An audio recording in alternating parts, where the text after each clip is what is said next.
BBM. Ayan na yung pinangako mo sa amin, 20 kilo na bigas. BBM. Sabi mo, pagawa ka ng maraming subway. Ngayon, hindi naman natupad. Ano ba talaga ang pangako mo dapat? Tutuparin mo.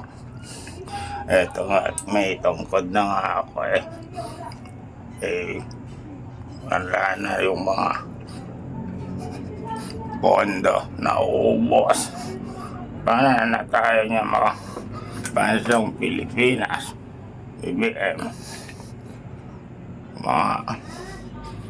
Wala na mga ugod na yung mga matatanda. Tapos mga pangako na mga subway. Ano nang mangyayari sa bansang Pilipinas?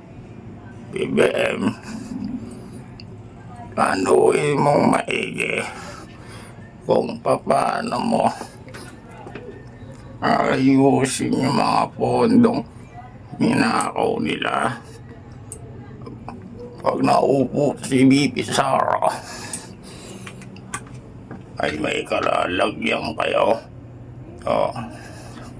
Yun lang po. Bye. Ito po, Tomac TV po. Bye. Peace out.